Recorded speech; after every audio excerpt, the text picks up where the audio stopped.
shouted as her huskies floated out to sea. Oh no!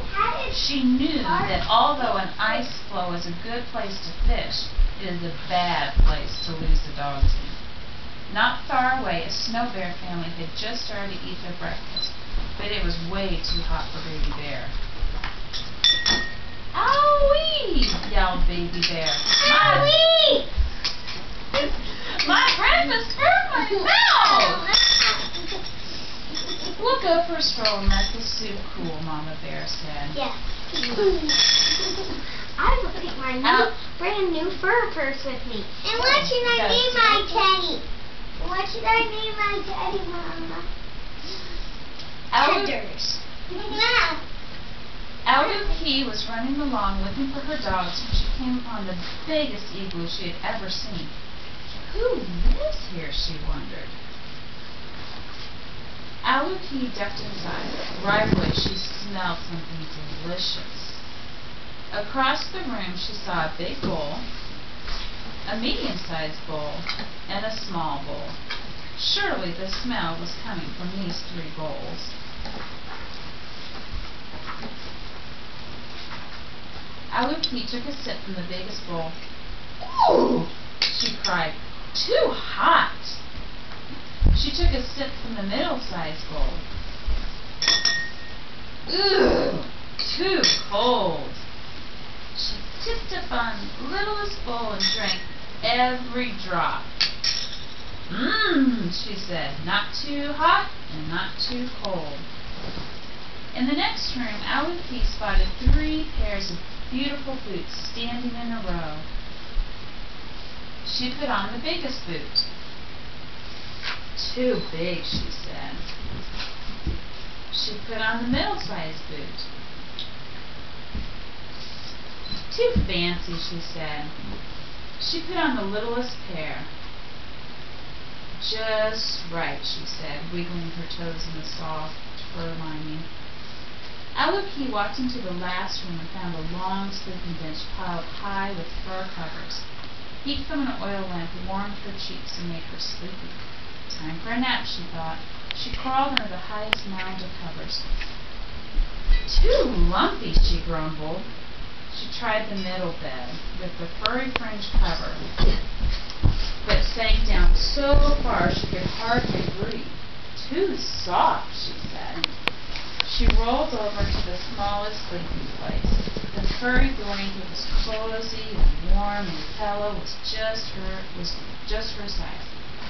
Just right, Aloo murmured and was asleep before she could take her boots off. If Aloo hadn't fallen asleep, she might have heard her dogs barking happily. Papa Bear, Mama Bear, and Baby Bear had spotted them adrift in the strong current and gone out to save them. The Snow Bear family was pushing Aloo's dog team back toward their igloo in safety. Papa Bear crawled into the igloo and saw his big bowl sitting in a pool of spilled soup. Someone has been tasting my soup, he roared. Mama Bear rushed in and saw that her soup had been sloshed around too. Someone has been sipping my soup, she growled. That's very mean. Someone found my soup, sputtered Baby Bear in her high squeaky voice. And they ate it all up. Papa Bear ran into the next room and saw his boots in the middle of the floor. Someone's been trying on my boots, he boomed in his big bear voice. Mama Bear put on her fancy boots. Someone has had these boots on, she huffed, and the fur is all bunched up. Baby Bear saw that her boots had disappeared. Someone has taken my boots and left behind these not as good ones, she wailed. The bears ran into the bedroom. Someone has been sleeping in my bear, Papa Bear bellowed. Yeah. No, sleeping in my bear. Is that what I said? That's what she said. Someone has been sleeping in my bed too, Mama Bear cried. Oh no! Baby Bear peeked at her little bed and squeaked. Someone has been sleeping in my bed. And here she is.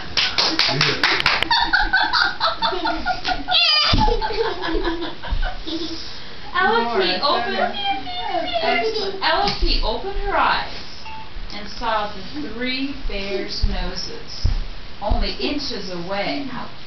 They're all looking at Aloe nose to nose. She hopped out of the bear and dove between Papa's bear's huge furry legs. Oh God. There we go. Okay, I'm through. Okay. Quicker than a seal, Aloe ran from room to room until she burst outside. Her huskies bounced around, barking and smiling their doggy grins. Aloe and her dogs flew over the My frozen pants are falling down. dodging ridges and cracks. She looked back to wave thank you to the snow bears. She couldn't see them, but she heard a big gruff voice, a middle-sized voice, and a high squeaky voice calling to her. Bye-bye. Bye-bye. Bye-bye.